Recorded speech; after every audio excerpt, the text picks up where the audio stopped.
प्यारे बच्चों, easy take chemistry classes में आप लोगों का बहुत बहुत स्वागत है। प्यारे बच्चों, बोर्ड परीक्षा एकदम अब नज़दीक आ चुकी है। ऐसे में आपके ऊपर कोर्स का दबाव बढ़ रहा होगा। तो आइए हम लोग ऑर्गेनिक केमिस्ट्री में एल्कोहल, फिनाल व ईथर, जो कि एक बहुत इम्पॉर्टेंट चैप्टर है, इससे बहुत से प्रश्न पूछे जाते हैं। इससे कुछ महत्वपूर्ण प्रश्नों को हम आपको बताते हैं, जिससे कि इस लेसन से अगर कोई प्रश्न आता है तो आप उसे कर सकें आसानी से। तो बच्चों, आइए हम लोग फटाफट प्रश्नों को देखते हैं। देखिए, पहला प्रश्न है, निम्न को समझाइए। इसमें क्या दिया है? निम्न को समझाइए में ईथर को रंगीन बोतल में पूर्ण रूप से भरकर क्यों रखा जाता है? तो बच्चों, इसका मेन कारण जो है वह है कि ईथर वायु जो होती है, एयर की ऑक्सीजन से क्रिया कर लेता है और क्रिया करके पेरोक्साइड बनाता है। जैसे हमने यहाँ पर डाई एथिल ईथर लिया हुआ है। ऑक्सीजन अगर मिलेगी तो सूर्य के प्रकाश में या अल्ट्रावायलेट रेज में इसका जो एल्फा हाइड्रोजन है, आप देख रहे हैं ऑक्सीजन से जुड़ा हुआ पहला कार्बन कोई भी, इस पर पेरोक्साइड आकर के जुड़ जाता है और इस तरह से एक हाइड्रोपेरोक्साइड कंपाउंड बना लेता है, जो विषैले प्रकृति का होता है।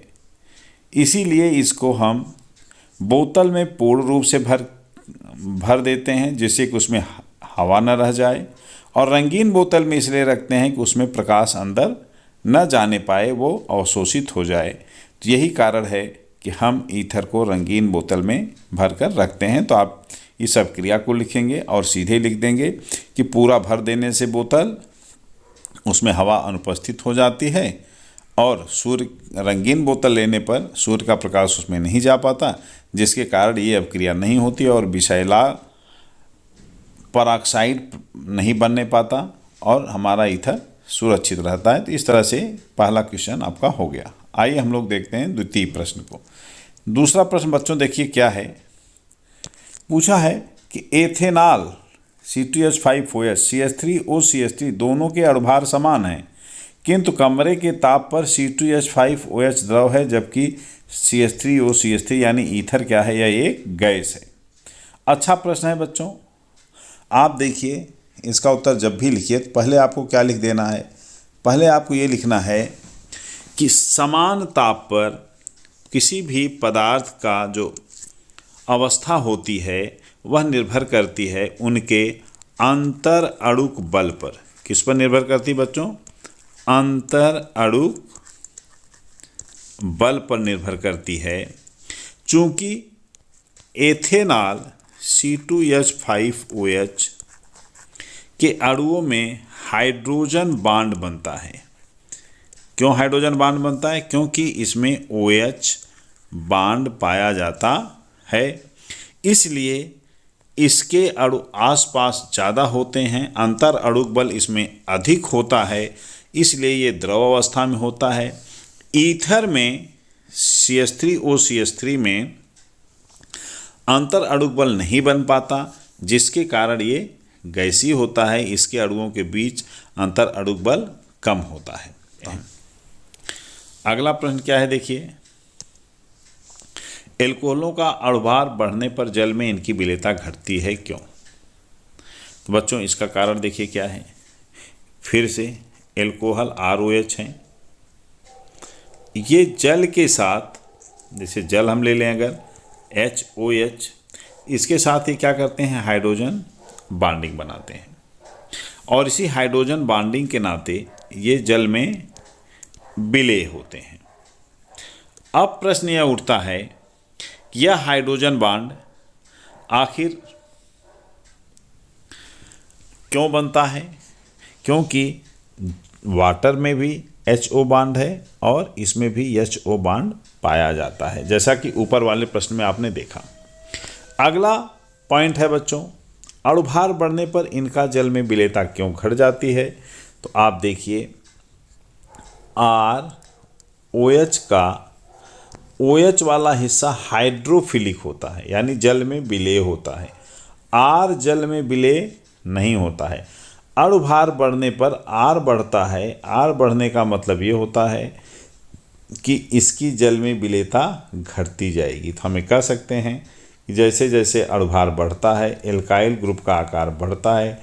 चूँकि एल्काइल ग्रुप हाइड्रोफोबिक जल विरोधी होता है, इसलिए ये आसानी से जल में नहीं घुलते हैं और इनकी विलेयता घट जाती है। आइए हम लोग अगला क्वेश्चन देखते हैं। अगला क्वेश्चन देखिए है, मेथेनॉल आयोडोफॉर्म टेस्ट क्यों नहीं देता है?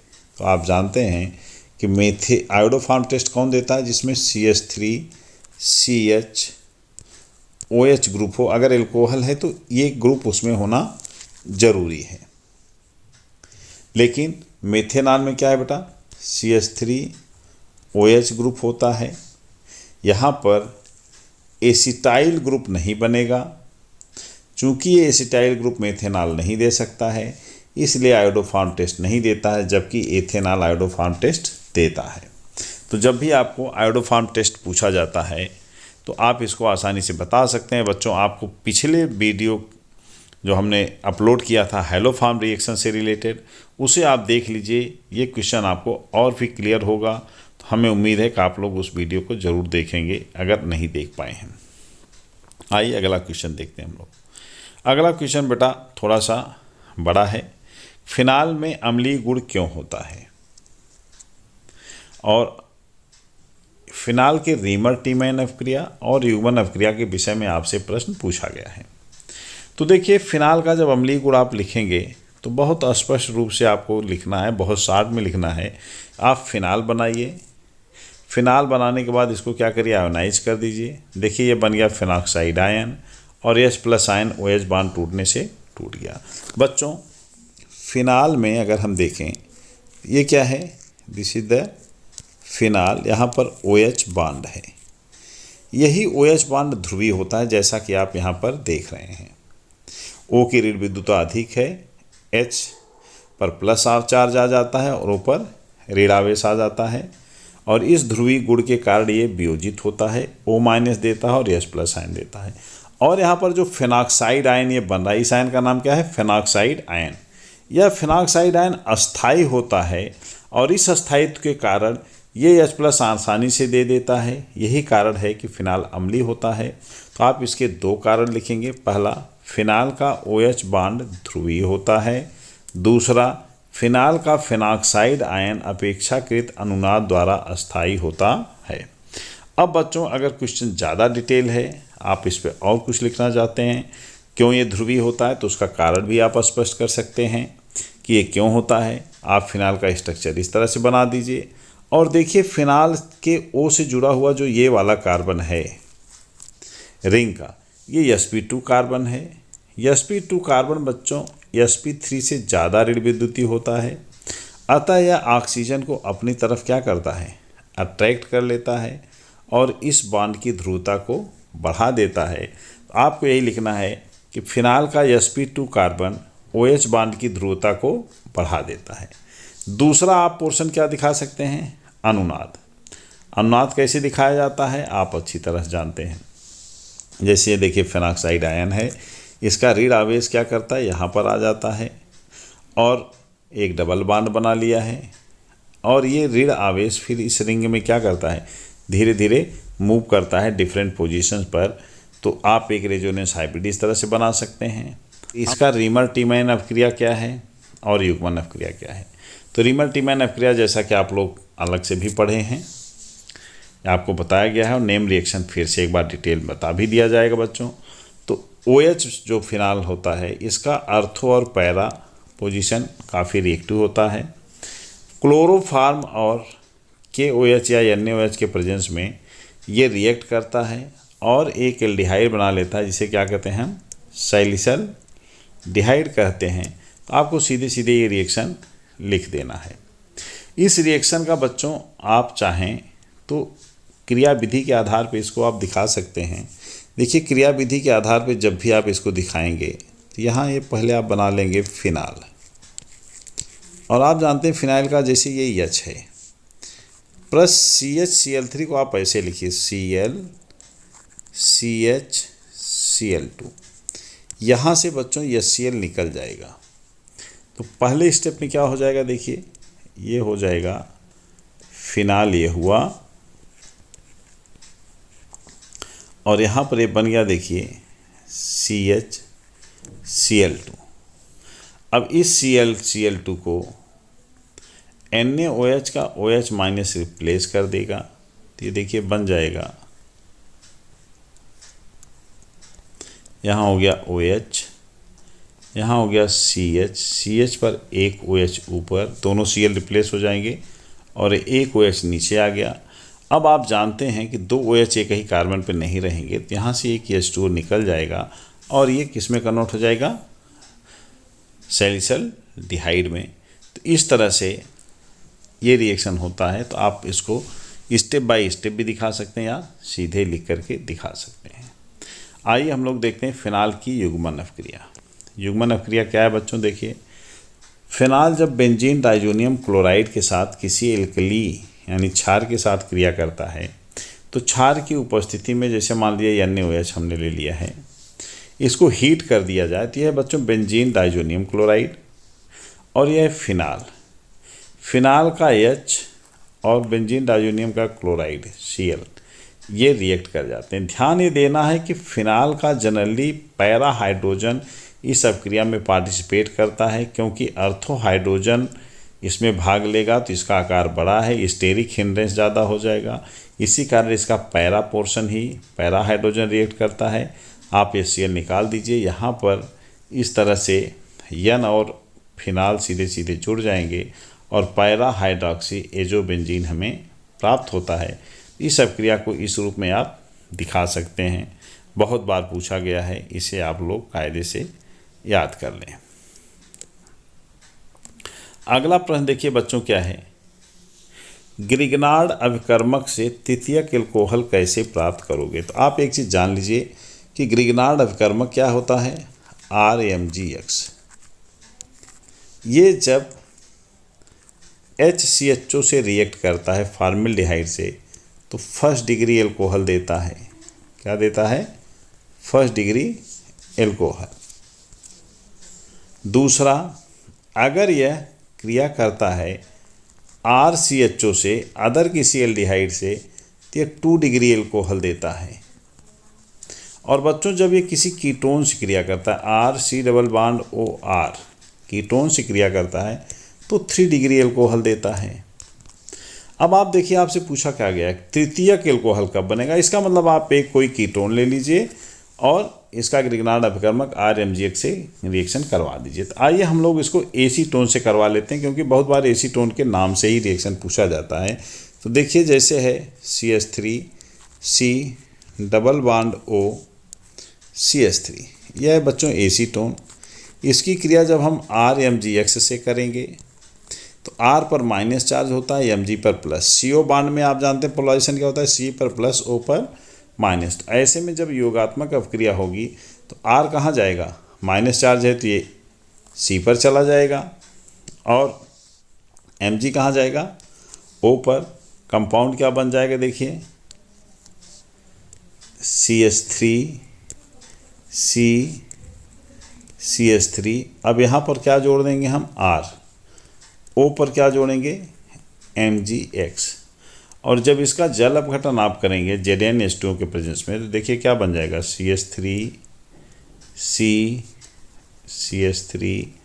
आप जानते हैं ये बांड यहाँ से टूट जाता है वाटर के प्रेजेंस में, और यहाँ पर क्या जुड़ जाएगा, OH, और हमें ये 3 डिग्री एल्कोहल मिल गया। तो इस तरह से आप ये अपक्रिया दिखा सकते हैं कि ग्रिग्नार्ड अभिकर्मक तृतीयक एल्कोहल कैसे बनाता है। किससे बनाएगा, हमेशा कीटोन से बनाता है।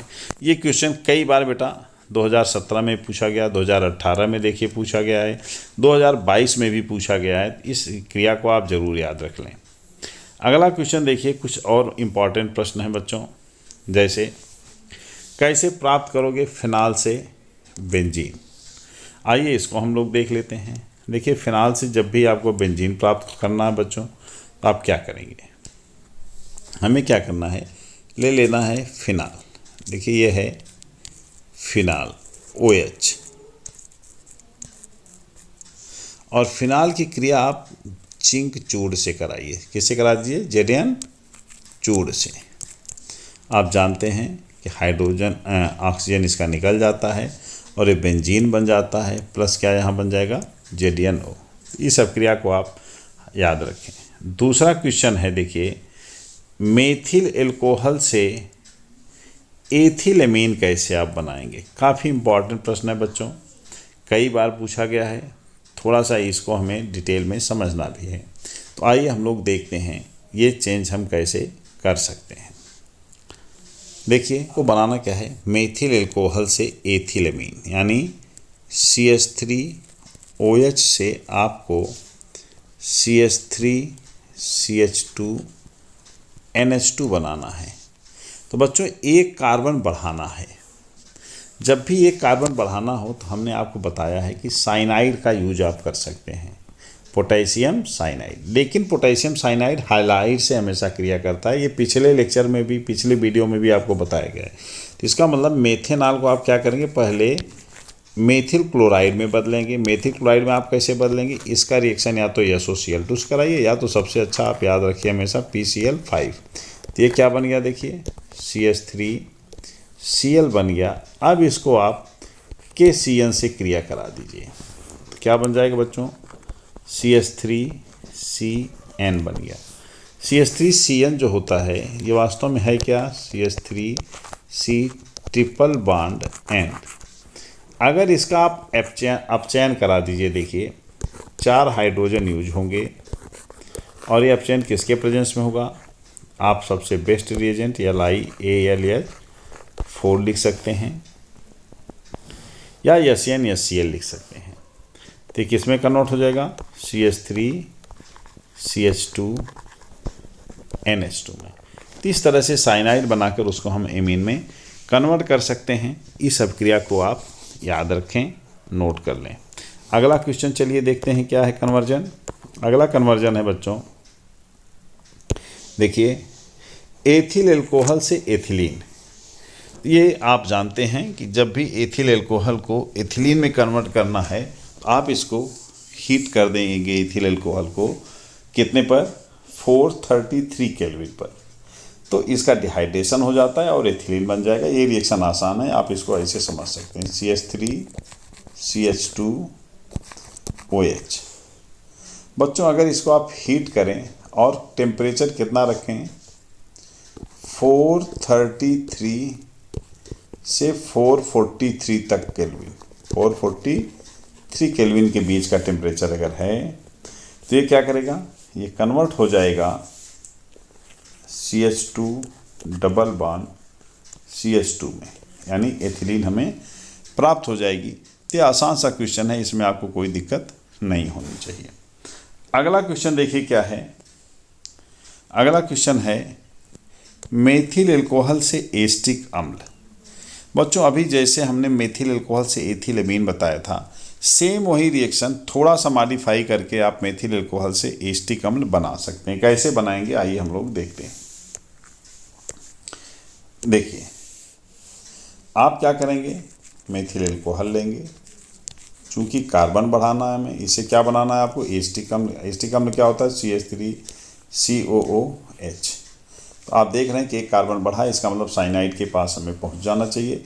साइनाइड तक हम पहुंचते कैसे हैं? CH3OH को PCl5 से फिर से क्रिया कराइए, ये बन जाएगा CH3Cl। इसको KCN से क्रिया कराइए, KCN से क्रिया करते ही क्या बन जाएगा? CH3CN। अब CH3CN जो है इसका केवल जल अपघटन करा दीजिए आप H2O के प्रेजेंस में, ये बन जाता है CH3COOH।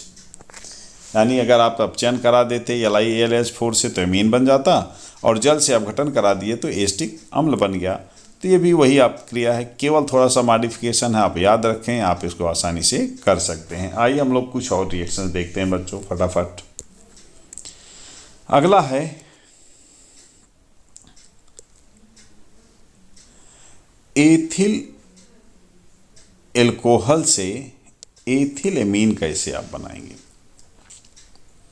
देखिए, एथिल एल्कोहल से एथिल एमीन बनाने के लिए आप क्या करेंगे, इसका अमोनोलिसिस कर देंगे एल्कोहल का। क्या कर देंगे? अमोनोलिसिस, अमोनिया से रिएक्ट कराएंगे। और अगर आप अमोनिया से रिएक्ट कराते हैं तो एथिलमीन बन जाएगा। पिछले लेक्चर में ही हमने इस रिएक्शन को बताया है, तो यहाँ पर मैं इसको डिस्कस नहीं कर रहा हूँ। इसको देखने के लिए आप पिछले वाले वीडियो को देख करके अपना क्लियर कर सकते हैं। ये सेम क्वेश्चन वहाँ पे एक्सप्लेन किया गया है,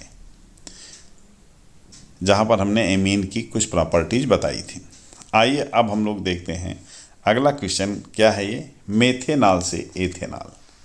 ये क्वेश्चन भी बच्चों बहुत ही आसान है, यहाँ पर कोई प्रॉब्लम आपको होनी नहीं चाहिए। अभी जो आपने मेथिल एल्कोहल से एसिटिक एसिड पढ़ा, सेम उसी रिएक्शन को यहाँ पे हमें आगे बढ़ाना है। इसको बढ़ाने का दो तरीका है। देखिए, आइए हम देखते हैं इसको हम कैसे कर सकते हैं।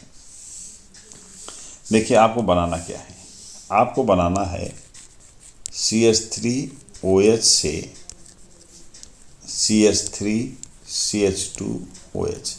फिर से बच्चों एक कार्बन बढ़ाना है, तो फिर से आप वही करिए। क्या करिए? CH3OH लीजिए, PCl5 से क्रिया कराइए, ये बन जाएगा CH3Cl। इस CH3Cl को आप क्या करिए, सीधे सीधे KCN से क्रिया करा लीजिए। क्या बन जाएगा? आपको क्या मिलेगा? CH3Cl। इसका आप देखिए जल अपघटन करके एसिड बनाएं, उसका आप चयन कर दीजिए। या एक दूसरा तरीका है, आप इसको क्या करिए, LiAlH4 यहीं से करा लीजिए आप चयन। LiAlH4 से हमने बताया था 4 हाइड्रोजन जुड़ जाता है और ये क्या बन जाता है, अभी पिछले क्वेश्चन में आपने देखा था CH2NH2। और बच्चों ये प्राइमरी एमीन है। अगर इसका रिएक्शन आप HNO2 से करा दीजिए, नाइट्रस एसिड से, जो कैसे बनता है, NaNO2 प्लस HCl के साथ, तो ये सीधे एल्कोहल में बदल जाता है। इस रिएक्शन को भी आप याद रखें, बहुत बार पूछा जाता है कि जब प्राथमिक एमीन नाइट्रस एसिड से क्रिया करता है तो सीधे सीधे एल्कोहल देता है। ये इसका टेस्ट भी है।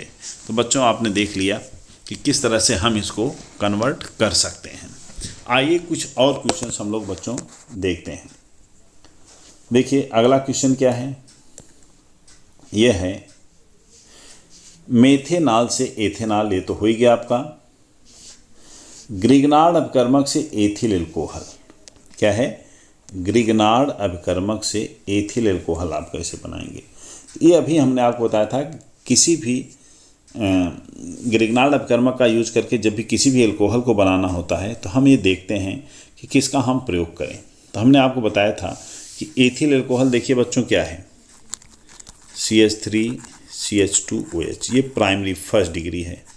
इसका मतलब ये किससे बनेगा? फार्मेल्डिहाइड से, HCHO से।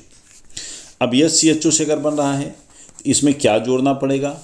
कम से कम एक CH3 ग्रुप इसमें हमें ऐड करेंगे, तब ये बन पाएगा क्या?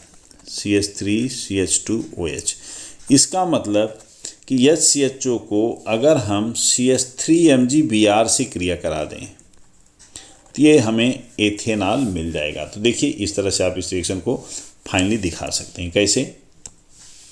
आप ले लीजिए फार्मेल्डिहाइड HC≡OH, इसकी क्रिया कराइए आप CH3MgBr से, और उत्पाद क्या बन जाएगा? देखिए, CH3 जाएगा C पर, Mg जाएगा O पर, तो ये बन जाएगा देखिए CH3OMgBr। CH3 यहाँ जुड़ गया। और अब देखिए, इसका जल अपघटन कर दीजिए ZnH2O के प्रेजेंस में, तो ये क्या बन जाएगा? ये बन जाएगा CH3, पहले मैं लिख ले रहा हूँ, CH2 और OH। यहाँ से ये बॉन्ड ब्रेक हो जाएगा, H आ जाएगा, तो क्या बन जाएगा? CH3CH2OH। यहाँ हमने इसको लिख लिया। इस तरह से आप इसको बना सकते हैं बड़ी आसानी से, कोई प्रॉब्लम नहीं होनी चाहिए। आइए और एक क्वेश्चन देखते हैं अगला। एसीटोन से तृतीयक ब्यूटाइल एल्कोहल, अभी इसको हमने जस्ट आपको बताया था, पहला ही क्वेश्चन था या दूसरा इसी पार्ट में। इसके बाद है एथिल एल्कोहल से मेथिल एल्कोहल। देखिए एक इंपॉर्टेंट क्वेश्चन है बच्चों, इसको हमें देखना है, इस तरह क्वेश्चन भी आपने देखा नहीं है। एथिल एल्कोहल क्या होता है? CH3CH2OH। इससे आपको क्या बनाना है? CH3OH। यहाँ देखिए कार्बन को घटाना है। कार्बन घटाने के लिए आप क्या कर सकते हैं बच्चों, कैसे घटाएंगे? तो इसके कई तरीके हैं। सबसे बेस्ट मेथड आइए हम आपको बताते हैं। अब आप क्या करिए, CH3CH2OH को पहले ऑक्सीडाइज करके एसिड बना लीजिए। कैसे ऑक्सीडाइज करेंगे? KMnO4 with H2SO4। ये क्या बना लेगा? सीधे सीधे एसिड में बदल जाएगा। कौन सा एसिड बनेगा? CH3COOH। इस एसिड को आप क्या करें, अमोनिया के साथ स्ट्रांगली हीट कर दें तो ये एमाइड बना लेगा। क्या बन जाएगा आपका? CH3CONH2। और CH3CONH2 को बच्चों आप half man bromo amide reaction कराइए, यानी Br2 और KOH से ट्रीट कर दीजिए तो बना लेगा CH3NH2। यानी अब एक कार्बन आपका क्या हुआ, निकल गया।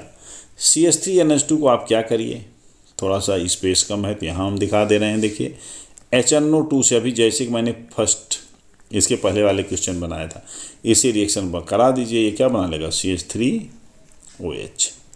प्राथमिक एल्कोहल मेथेनॉल आपको प्राप्त हो जाएगा। यानी एल्कोहल को पहले एसिड में कन्वर्ट करिए, एसिड को एमाइड में, एमाइड को एमीन में, एमीन को फिर नाइट्रस अम्ल से क्रिया कराइए, मेथेनॉल बन जाएगा, एक कार्बन घट जाएगा। तो ये हो गया बच्चों।